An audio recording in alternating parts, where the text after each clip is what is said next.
Buenas noches, ¿cómo están?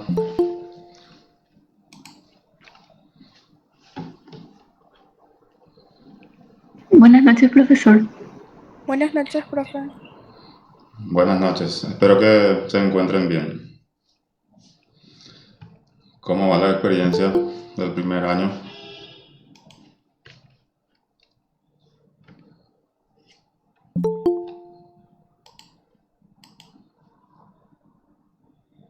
¿Vamos bien o esta semana todo es virtual todavía ustedes? En la siguiente semana sí van a ir a la facultad. ¿Es así?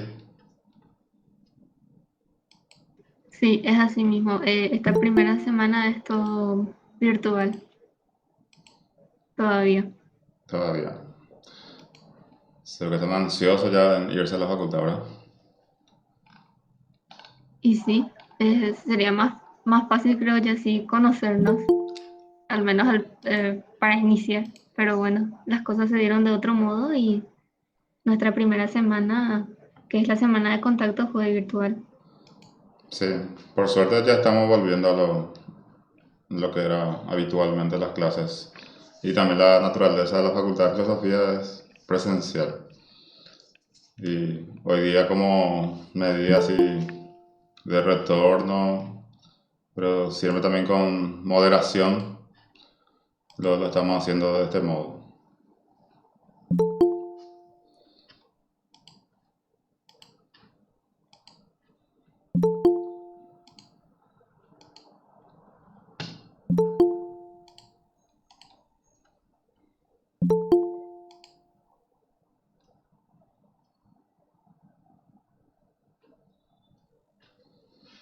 ¿Alguien dio lógica entre ustedes en colegio o en otra carrera? Yo había dado en primer curso, eh, de manera muy sutil, por así decirlo, no se profundizaba mucho, pero era una materia que se tenía. ¿Y recordás algo de la asignatura? Más o menos. Era también época pandémica 2020, entonces Sí, era más negar. difícil ver las clases. Así es. Entonces, para lo que ya dieron algo de lógica, va a ser como un repaso y lo que primera vez va a ser una parte más del aprendizaje. Entiendo que la lógica no, para usted al menos no forma parte de lo que tenía en sus intenciones encontrar, porque no guarda una relación directa aparentemente con la carrera. Buenas tardes, profe. Buenas tardes. Y entonces ustedes con el tiempo van a ir dándose cuenta que no es tanto como uno presume desde el principio, ¿verdad? ¿Por qué lógica en ciencia de la comunicación? Directa o indirectamente nos permite pensar de manera mucho más profunda y esa sería una de la ventajas o el aporte principal de esta asignatura. Eh, Además nos ayuda también a elaborar, sería en gramática oraciones, pero en lógica se le dice proposición, porque tiene que ser de manera correcta. Si no es correcta, entonces no puede ser lógico. Nosotros la palabra lógica usamos comúnmente cuando decimos es lógico, cuando uno usa ese tipo de expresión, ¿a qué se refiere? Cuando algo tiene sentido, Cuando algo tiene sentido, sí. Entonces, de ahí surge otra nueva pregunta. ¿Qué significa que una situación tiene sentido?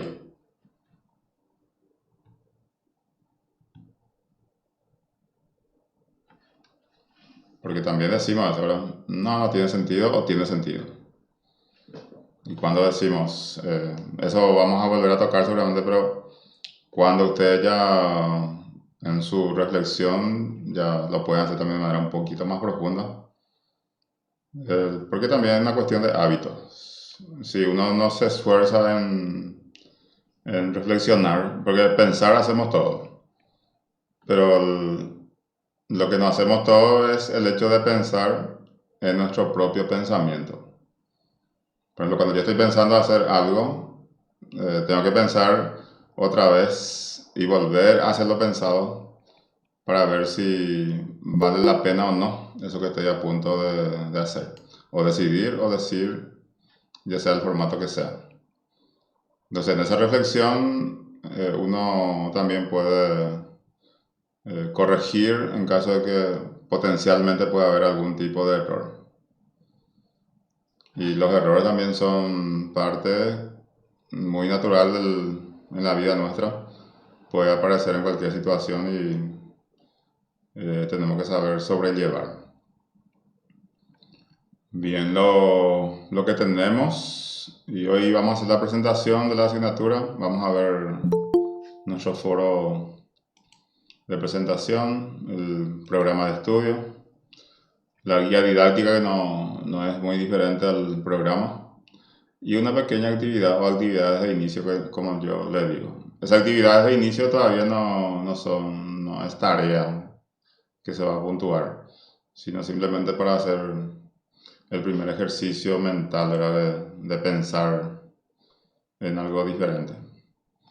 En cuanto a lo que a mí me corresponde, y veo también que algunos ya, o uno por lo menos ya respondió, eh, para que ustedes sepan algo de mí, entonces yo también le pongo acá mi presentación para arrancar. Lo importante es que yo al menos considero que estamos en la Facultad de Filosofía. Aparte de esta asignatura, yo enseño también en otra carrera. Por ejemplo, en educación enseño lógica y filosofía. En la carrera de filosofía enseño filosofía de la religión, filosofía de la naturaleza, como también teoría y práctica de la investigación en letras y tutoría metodológica. En la carrera de psicología enseño antropología cultural en segunda y tercera. No tengo todavía un recorrido así muchos años. Yo me inicié en la facultad en el año 2016. En la docencia sí, desde el 2004. Y actualmente estoy estudiando en la misma facultad también el doctorado, porque también es importante avanzar. Como también ustedes se inician y es probable que se proyecten también a estudiar o ser especialista, pues, en un área también fortalece mucho nuestra función. Yo tuve la posibilidad de seguir o terminar 3 licenciaturas. Soy licenciado en Educación, en Letras y en Filosofía. También, o sea que todos mis estudios yo hice en la Facultad de Filosofía. Didáctica, la maestría y ahora el doctorado.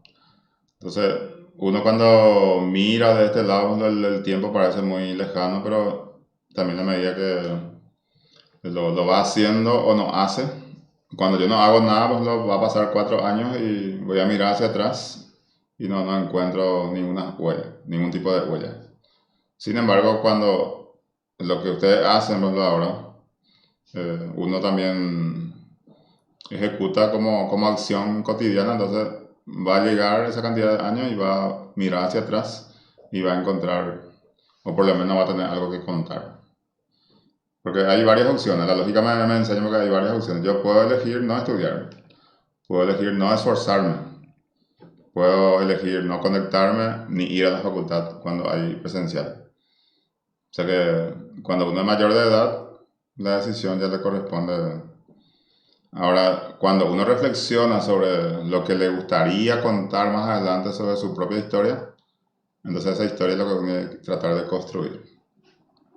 Entonces, un pequeño fragmento de lo que uno puede así fijar en una hoja, pero nuestra historia de vida va a ser totalmente diferente. Y acá ustedes pueden agregar, así también como lo hizo ya Kevin, y brevemente uno puede escribir como él lo hace. También para que podamos conocernos un poquito más, aparte del nombre y apellido, entonces también alguna expectativa y cierto gusto que vamos a tener. Este es nuestro programa de estudio. Cualquier consulta que usted tenga, entonces me avisan y a la par también que yo voy hablando, ustedes pueden participar. Entonces la asignatura se llama lógica, ustedes son de primero a primera. Tenemos 3 horas semanales, los jueves, solamente jueves. Se calcula anualmente hasta el 10 de noviembre tendríamos 90 horas, pero siempre se hace una carga horaria real, se le dice, porque hay acontecimientos que muchas veces nosotros no podemos premeditar, no podemos corregir de antemano, entonces calculamos que van a ser 80 las horas aprovechadas. Tenemos la fundamentación, las competencias, tanto generales como específicas. La idea es que la lógica le sirva a usted, como dice el último punto de la competencia, relacionar lógica y la comunicación. Y eso, como le decía, uno puede ser que sin darse cuenta esté mejorando en su manejo de vocabulario. No solamente hablo de concordancia, sino, como dijo alguien acá, aquello que tiene sentido.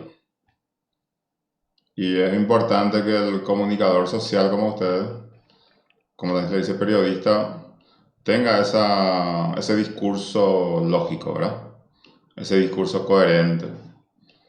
Ese discurso que atrapa a cualquier televidente y que el próximo programa me gustaría volver a ver. Y eso va a depender mucho también del esfuerzo que ustedes hagan en forma diaria. No hay ninguna Buenas noches, profe. Buenas noches. No hay ¿Te ninguna puedo hacer una pregunta? Sí, Gerardo, adelante. El enfoque que le vas a dar a la materia en general es televisivo. No, porque la naturaleza de la asignatura, lo que yo le decía, nomás que uno sin darse cuenta y hasta puede despreciar la lógica, pero le puede ayudar bastante en su forma de razonar, en su forma de resolver situaciones problemáticas que puedan surgir en nuestra vida diaria. Y la idea es justamente que ustedes encuentren esa vinculación, si no es ahora, pues lo más adelante, porque van a pensar lógicamente. ¿Qué significa eso? Que mi pensamiento va a ser ordenado. Y un pensamiento ordenado emite un discurso ordenado.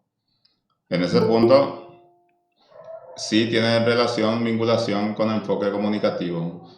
¿Por qué? Porque me ayuda a que yo pueda elaborar mi propio pensamiento, y cuando yo elaboro un pensamiento como corresponde, entonces también el discurso va a ser así mismo. Entonces, en forma indirecta podemos decir, Gerardo, que sí tiene un enfoque comunicativo, porque la lógica también necesita expresarse. Pero también tenemos que entender que la lógica es una operación o un aspecto o una estructura formal. O sea, nosotros no podemos tocar, no podemos ver. Al pronunciar, ya se convierte en otro elemento. Por ejemplo, el concepto, cuando se pronuncia, se convierte en término. El juicio se convierte en proposición. Proposición en lógica, por ejemplo, lo que nosotros conocemos en gramática como oración. Pero el hecho de decir ya deja de ser lógica, porque lógica es solamente lo que yo tengo en mi mente. O sea que el pensamiento, y el pensamiento tiene su estructura, y esa estructura entonces se compone de 3 elementos: concepto, juicio y razonamiento. Nosotros usamos eso en forma diaria. Usamos los conceptos, usamos el juicio, usamos nuestro razonamiento. Por ejemplo, no creo que ningún estudiante de primer curso, primera sección, se haya ido a la facultad hoy, por ejemplo, ni ayer, porque sabe que las clases son virtuales.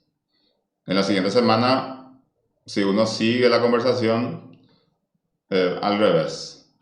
No creo que exista persona que tenga posibilidad de ir a la facultad que se quede en su casa, porque las clases van a ser presenciales. Entonces, de esa manera nosotros sin darnos cuenta usamos la lógica, más o menos el sentido común. Nuestro contenido programático, tenemos 7 unidades. En la unidad 1, evidentemente la introducción a la lógica. Acá vamos a hacer todo el estudio inicial de lo que es la lógica. En la segunda unidad, el pensamiento. Acá aparece ya la estructura del pensamiento. Por ejemplo, pensar y pensamiento, la relación. Uno es de carácter psicológico, otro de carácter lógico. En la unidad 3, el concepto. El concepto es la primera operación mental. Entonces, lo primero que siempre va a estar en la mente es el concepto, en forma independiente, pero es universal. Por ejemplo, cuando yo digo pelota, como ustedes ya saben qué es, entonces tienen la imagen, tienen la idea y tienen la denominación de esa idea que es el concepto. Solamente en el pensamiento. Cuando yo expreso, entonces ya se convierte en término. Después tenemos juicio como unidad 4. Sería la continuación del concepto. En este caso es la unión de dos conceptos a través de un verbo, se dice en gramática, y cópula, nosotros decimos en lógica. En la unidad 5 tenemos razonamiento. Lo mismo también la sumatoria del juicio, que se llaman premisas, y otro juicio más que se llama conclusión, lo conforma el razonamiento. Como también nosotros lo estamos haciendo. Por ejemplo, yo puedo tener primera premisa si me dedico al estudio en la primera etapa, y si me dedico al estudio a la segunda etapa, la conclusión va a ser que tendré éxito en este periodo académico. O sea, así nosotros por resultado a veces pensamos, pero necesitamos hacer un proceso en toda situación. Si yo quiero que la gente diga por mí que soy bueno, entonces voy a comportarme como tal. Y todo tiene su causa, todo lo que nosotros tenemos como efecto. Generalmente nosotros trabajamos más por los efectos y no por la causa. Entonces cuando hay un problema, por ejemplo, es muy difícil de acabar con él porque si no atacamos la parte de su base, que es la causa, entonces es muy difícil de solucionar un inconveniente. La unidad 6, silogismo, que también una forma de, vamos a decirle, razonamiento. En ese caso hay figura, modo, una cantidad importante, que también uno puede construir, elaborar. Y la unidad 7, introducción a la lógica simbólica. O sea que esto no es una lógica puramente formal, sino también vamos a hablar de un poquito de la lógica simbólica. Ahí sí se parece mucho más todavía a las oraciones, que son proposiciones, y usamos la simbolización. O sea, los símbolos, por ejemplo, para identificar una proposición y la unión, que puede haberlo en un discurso, puede haber varias proposiciones. Acá figuran los tipos de proposición: la conjuntiva, la negación, disyunción inclusiva, exclusiva, condicional y bicondicional. De cada uno de estos tiene su propio ejercicio. Por ejemplo, desde conceptos tenemos los ejercicios. Bueno, ¿algún comentario que quieran hacer?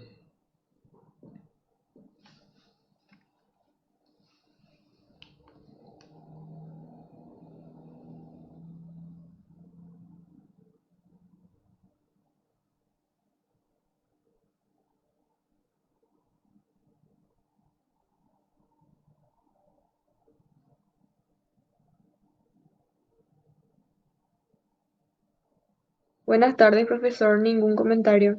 Está bien. Pero están pensando, ¿verdad? Están pensando en la posibilidad de que podría ser lógica.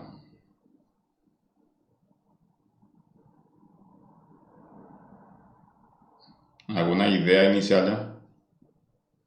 Estoy tratando de recordar lo que dábamos en el cursillo. O sea, creo que nos enseñaron lo básico. Ajá. Así que estoy apegándome a eso. O sea, lo particular negativo, todos esos conceptos. ¿Qué significaba de Sí, y todo eso? está bien. Y por eso le decía que esto puede ser un repaso o puede ser algo novedoso. Nuestra metodología, este año se agrega la clase presencial. Tenemos la clase en línea, asincrónica en este caso, y virtual, asincrónica también, que podría ser. Plataforma, vamos a usar Moodle como veníamos ya haciendo. Usted también creo que me usaron la parte final en sus exámenes, lo que ingresaba en este último periodo al menos. Los trabajos individuales y la reflexión, ¿verdad?, del pensamiento crítico que vamos a tratar también de usar. El trabajo práctico, trabajo científico, la calificación para el mismo va a ser la sumatoria de los trabajos de proceso. Por eso muchos confunden, por ejemplo, yo entregué trabajo práctico, dice, pero si no entregó uno de los trabajos, una de la unidad porque vale 15 puntos, puede ser que no alcance en la escala para una calificación 2. Entonces es importante que ustedes entreguen cada tarea de cada unidad para sumar y tener su punto de trabajo práctico. Porque seguramente se le va a explicar eso de manera más técnica, pero hay que cuidar cuando las dos pruebas parciales no pueden sacar en un promedio menos que el 2. Vamos a ser pesimistas y decimos, primera etapa saqué 2, segunda etapa saqué 2. Me sirve eso para avanzar. Y si entrego todos los trabajos y tengo calificación en trabajo práctico, entonces voy a habilitar para los exámenes finales. Hay 3 llamados. Ustedes eligen en qué momento presentarse. Depende de cada uno. Llamado 1, examen final va a ser noviembre y diciembre. Llamado 2, en febrero. Y llamado 3, en marzo. El hecho de que ustedes se presenten en febrero no significa que no pasaron, bueno, o se aplazaron, sino simplemente ustedes decidieron presentarse en ese. Ahora, cuando no están seguros, es importante que se presenten ya en noviembre y diciembre. Entonces, cuando tienen alguna dificultad, lo van a poder subsanar en febrero o marzo. Eso, como le dije, es una forma técnica que a ustedes se les va a explicar más, seguramente. La evaluación, una parte sigue siendo la medida por tecnología. Hoy día no estamos en una educación totalmente virtual, tampoco todo presencial. Hay un porcentaje de distribución.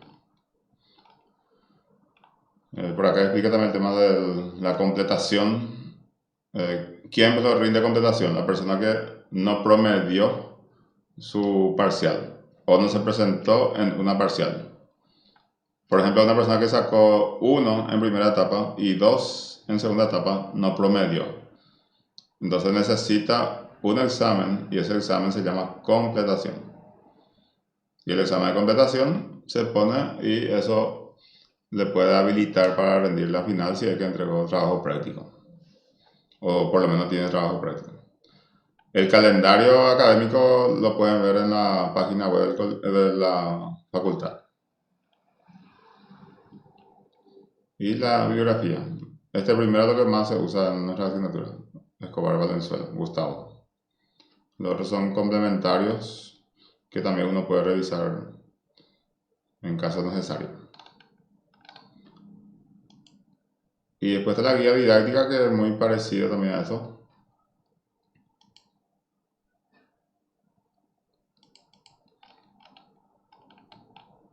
De un poco la organización de los trabajos. Están los contenidos, nuevamente. La mini biografía, presentación del docente. La metodología, cronograma. Y las actividades dentro de un periodo que se supone que uno puede cumplir. A veces se cumple, otras veces por ciertas circunstancias eso no corresponden totalmente a la fecha, pero es lo que se pretende. Y hoy, 13 de abril, hasta el 9 de noviembre sería nuestro encuentro. Pues en ese entonces ya sería como una retroalimentación. Y dentro de esto está en junio la primera prueba parcial y en octubre la segunda prueba parcial. Esa es entonces nuestra guía didáctica. Lo mismo también en cuanto a bibliografía básica y complementaria. Y para que nos quedemos pensando un poquito, eso yo le decía que no tiene valor todavía como para entregar, sino simplemente para que podamos pensar. Primera pregunta, y siempre con justificación tiene que ser: ¿el pensar es una opción en la vida del ser humano? Yo le voy a leer todas las preguntas y usted al final puede elegir qué responder. ¿Qué significa existir? ¿Qué es la verdad? ¿Cuáles son las preguntas? No, relación a libertad y felicidad. ¿Cuáles son las preguntas lógicas que encontramos en la vida cotidiana? Entonces, para que miren un ratito y lo que podemos compartir en cuanto a respuesta, entonces podemos escuchar.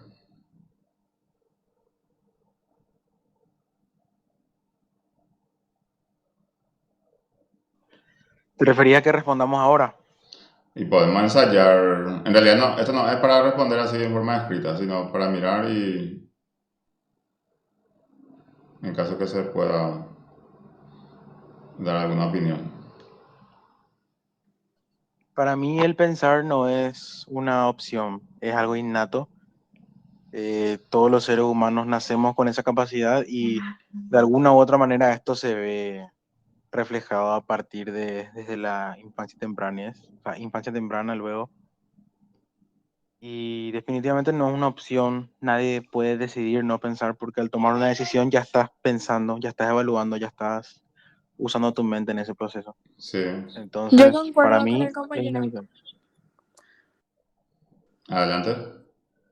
Yo también concuerdo con la idea que dijo el compañero. O sea, el pensar realmente creo que no es tanto una opción, ya que desde que somos prácticamente niños y se genera la conciencia, podemos pensar. Y el hecho de hacernos esa pregunta, o sea, pensamos. ¿Es posible no pensar? Para mí es algo imposible, debido a que incluso cuando estamos dormidos, de alguna forma generamos sueños. De alguna forma siempre estamos pensando, aunque pase de manera inconsciente a nosotros. De allí a comprender la calidad de nuestros pensamientos, si los ponemos en una especie de jerarquía, ya sería otra cosa. Sí. Para mí, la mente siempre está funcionando, tipo es algo natural nomás.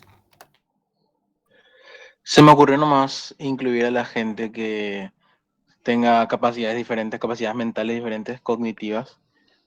En una persona que tiene, por ejemplo, un autismo muy marcado o alguna especie de síndrome, quizás su pensamiento no sea lo que nosotros entendemos como pensamiento, sino que sea una cosa completamente diferente. Y si incluimos a esas personas en la conversación, la verdad que no sé si piensan, pero definitivamente no es una opción, no es una opción que ellos tomaron. Así que piensen o no piensen, la opción no me entra en la cabeza. Bien. Ahora lo que es imposible que no piensen. Porque ser humano mismo significa ser pensante. Entonces no. El no ser humano significaría no pensar. Y al ser humano entonces le corresponde la actividad del pensar. Es categórico, no es una opción, como ustedes bien dijeron. Y el segundo, ¿qué significa existir? Es que yo creo que en mi mente a una división, probablemente porque yo soy amante de la literatura y Oscar Wilde tiene esta frase que básicamente dice que la mayoría de las personas no viven, solo existen. Así que cuando alguien me pregunta qué significa existir, yo no pienso tanto en lo primero que podría venirse a la cabeza, que es el significado de la existencia o algo así, sino que simplemente pienso que existir es estar acá, o sea, respirar, en pensar, pero que eso no se escape mucho a la vida cotidiana, que, o sea, lo relaciono más bien con lo preestablecido, mientras que vivir sería tener una existencia más auténtica, una existencia más reflexiva, realmente una persona que vive sería aquella que pasa todos los días de su vida siguiendo un propósito mayor o tratando de que su vida tenga un mayor significado. No sé si responde la pregunta porque es muy amplia, pero eso es lo que se me vino a la mente ahora. Yo, por ejemplo, no es que difiera con tu punto de vista, pero yo lo que considero, o sea, yo lo que creo es que hay que considerar a qué nos estamos refiriendo con existir, la existencia biológica o la existencia más significativa, como vos decís.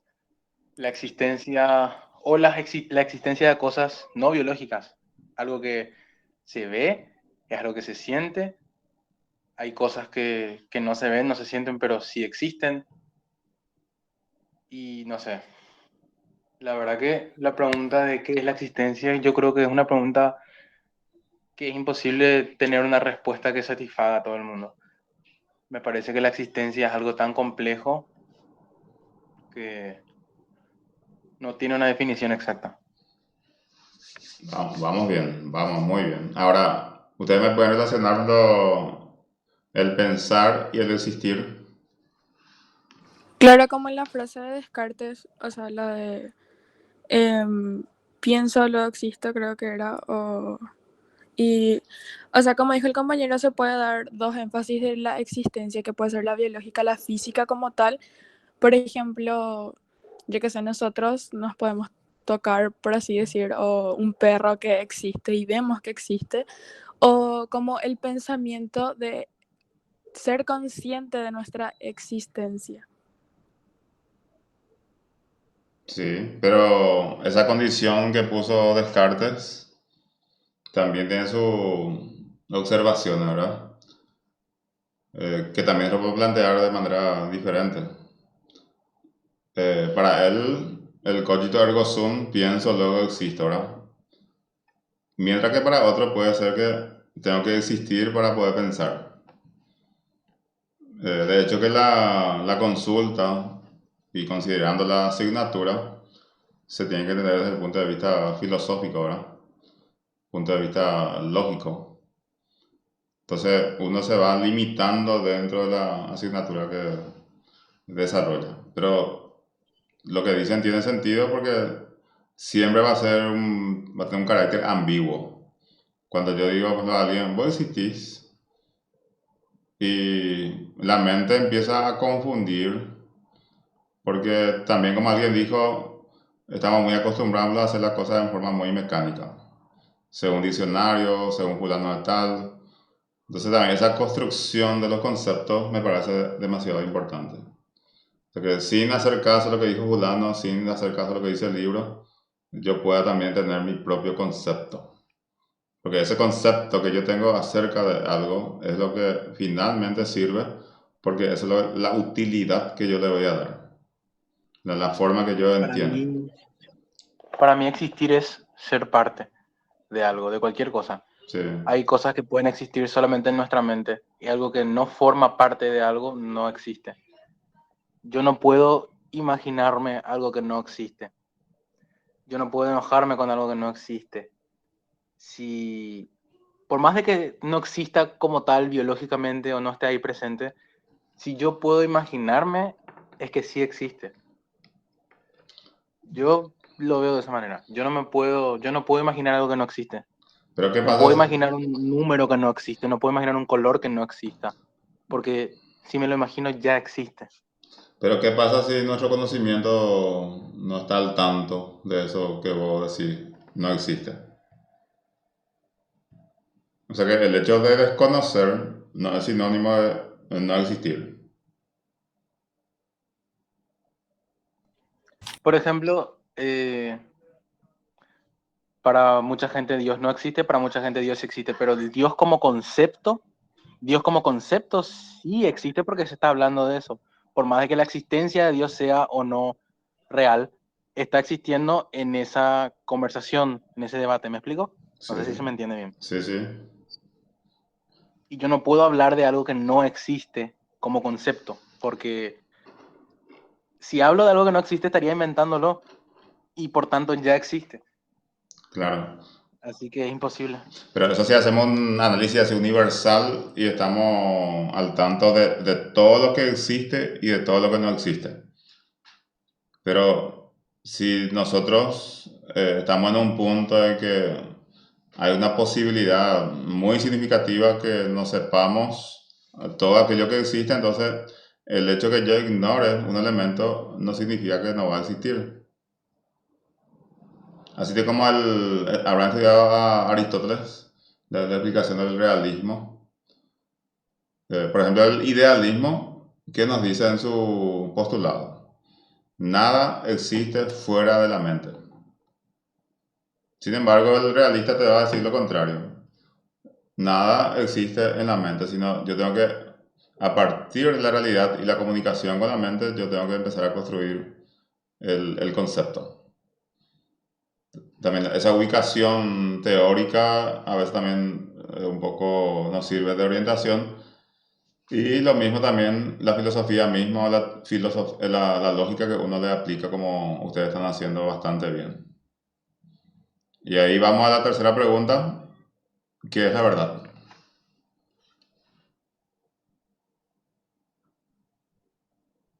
De mi parte, creo que la verdad se divide, o sea, podríamos dividir la verdad en algo subjetivo y algo que es tipo comprobable.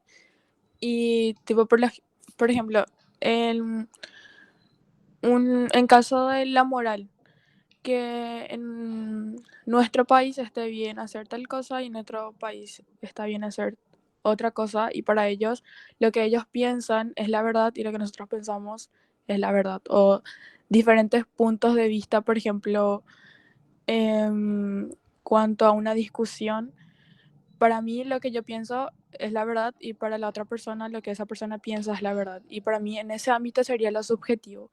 Pero en cuanto a algo comprobable, científicamente creo que ahí sí se podría aplicar una sola verdad. Pero hay posibilidad que haya varias verdades.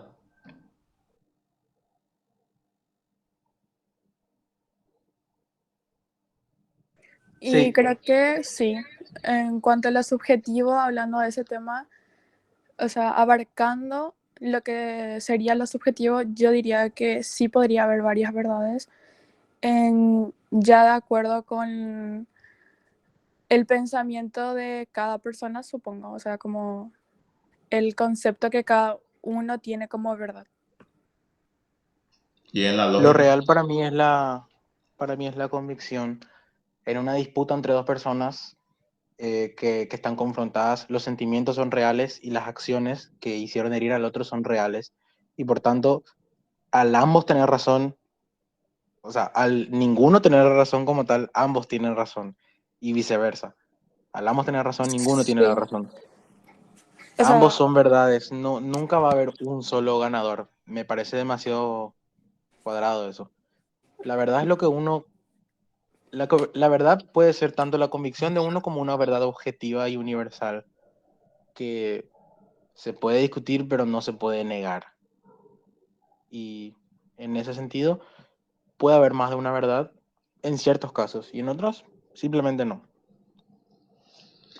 Bueno, el pluralismo para la verdad es observable, es debatible y yo tampoco le voy a poder decir que eso es así o no es así, porque es como terminar la conversación.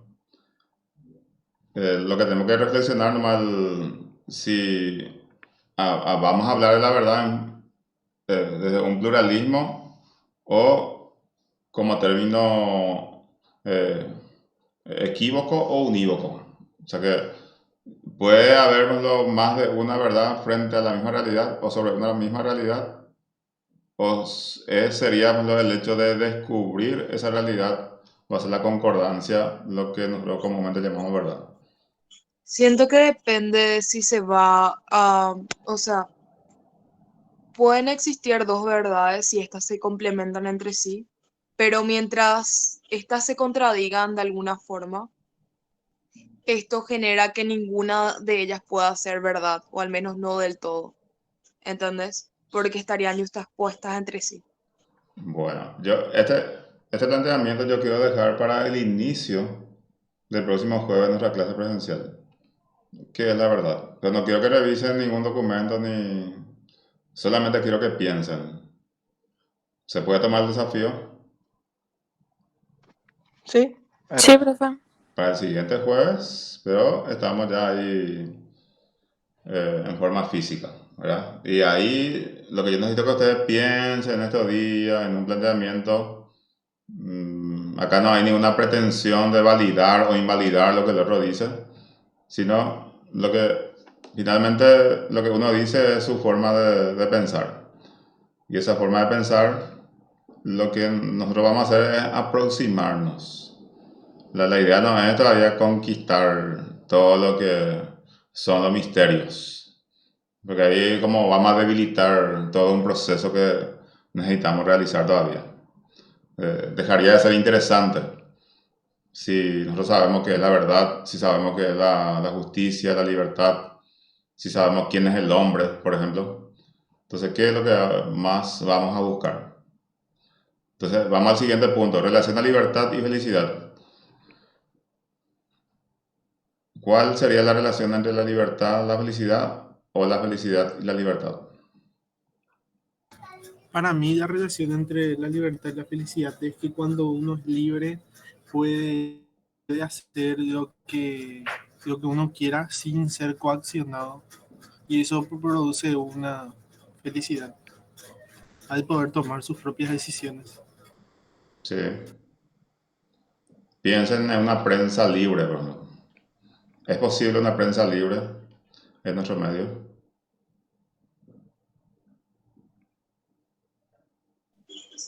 Siento que es algo un tanto utópico, pero al mismo tiempo pienso que es posible, ya que de hecho entre mis objetivos está reivindicar lo que es el periodismo nacional, pero al mismo tiempo pienso que es un planteamiento similar a vivir en un país sin corrupción.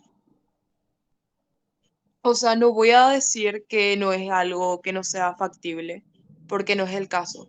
Simplemente que es algo muy difícil. Y pasa que pienso que vivimos en una sociedad muy individualista, donde las personas se rigen mucho por sus intereses personales. Y para llegar a esto deberían pensar justamente la colectividad en todos. Y de esa forma al final se terminaría consiguiendo algún tipo de eudaimonia general. No sabría explicarme, pero sí, eso. Está bien. Está muy bien, encaminado. yo opino algo parecido. Yo también, de hecho, casi mi principal objetivo sería reivindicar la, la labor de un periodista porque tiene una reputación muy manchada y siendo completamente franco y sincero, varios hicieron que se gane esta reputación. La mala reputación que tienen los periodistas, la mayoría se lo ganó vendiéndose o diciendo solamente lo que la gente quiere escuchar o con el morbo y vendiendo algo falso para su interés personal o para el interés de la compañía y ganar plata. Eso es obvio. Sí se puede tener un periodismo transparente, sí se puede tener una prensa transparente, pero al mismo tiempo yo soy un ser humano, yo sí o sí voy a tener una postura y es imposible que yo sea 100% objetivo. Si el gobierno hace algo malo y yo tengo que dar una nota, yo podría darlo desde un punto de vista objetivo, pero ¿quién me garantiza o quién le garantiza al pueblo que yo voy a estar siendo 100% sincero? Y al yo dar la nota objetiva, a lo mejor yo no estoy siendo sincero conmigo mismo y con mi postura. Entonces es muy complicado tirar hacia el lado de prensa libre al 100%. Yo puedo decir lo que yo quiera, pero también está el tema de hacerme escuchar. Si yo ahora mismo abro un podcast, ¿quién me va a escuchar? ¿Quién me conoce? ¿Quién yo me creo para dar mi opinión más o menos? Entonces es complicado, es utópico, no es 100% realista, pero sí se puede. Sí se puede. Solo que, como dijo Agustina, al vivir en una sociedad tan individualista, tan interesada, ¿quién escucharía algo que esté 100% correcto también? Si sabemos bien que eso no se vende. Si sabemos bien que vende más el morbo, vende más la crítica, vende más el chisme. No sé. Además Claro, que yo haría mal, permiso, ya te doy la palabra. Yo sí, haría mal mi trabajo si es que yo digo lo que yo pienso nomás también.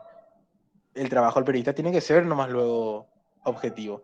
Y si yo me pongo a decir lo que yo pienso, ¿qué clase de periodista soy? Si estoy en una crónica, si estoy en una nota objetiva dando una noticia, yo no puedo decir, pero yo opino que no, que está mal. No sé. A ver, no sé qué ibas a decir.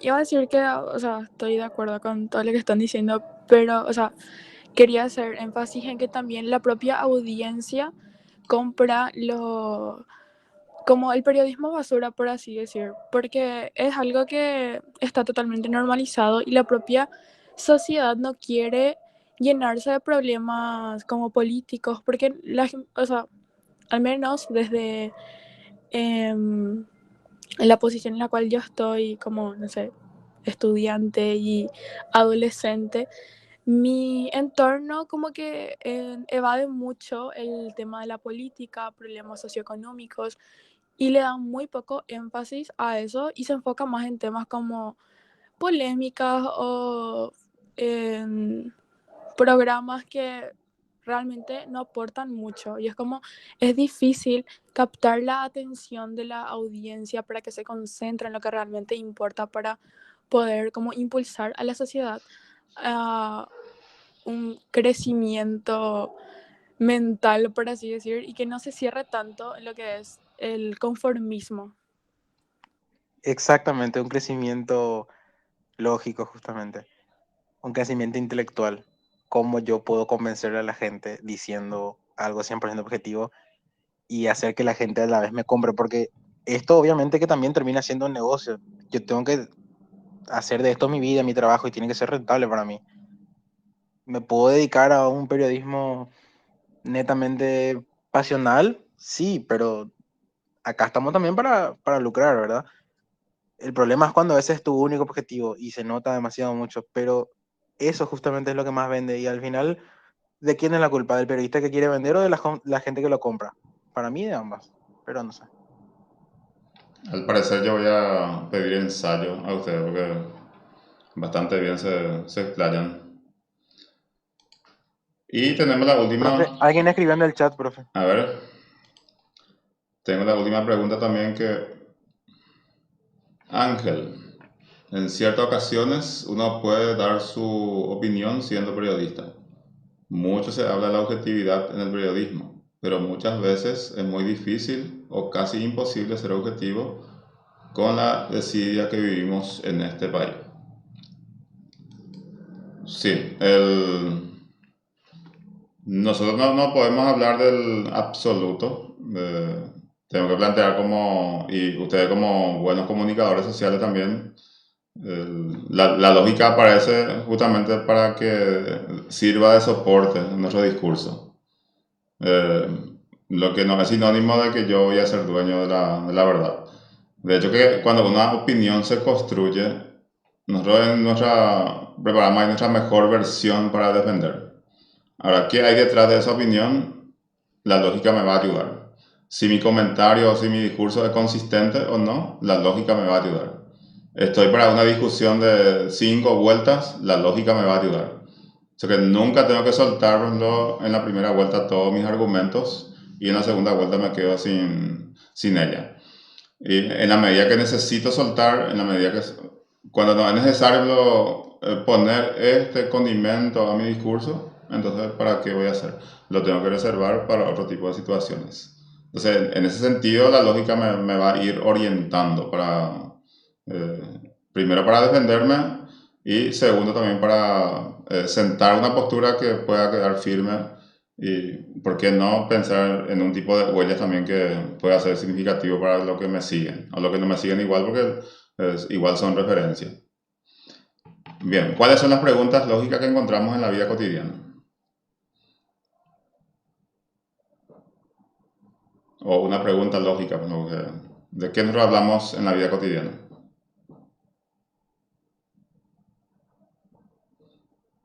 Hoy, pues lo sí o sí en los comentarios de conversación que habrá aparecido. Eso es las 9 de la mañana, por el tema del clima.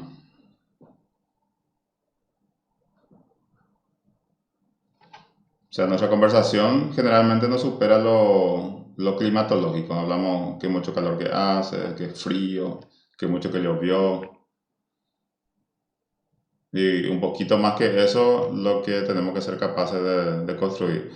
De hecho, que ustedes se están iniciando, depende mucho que el tipo de proyecto tengan, proyecto académico que tengan también para sentirse bien ustedes mismos y que también las personas que le conocen y conocen su profesión también lo puedan hacer. Entonces, esa es la función que nos corresponde en este momento. Y el hecho de entender también que la vida universitaria tiene, en realidad una preuniversitaria, el hecho de prepararse para ingresar. Ingresa uno y después cuesta lo que se llama la permanencia para terminar la carrera.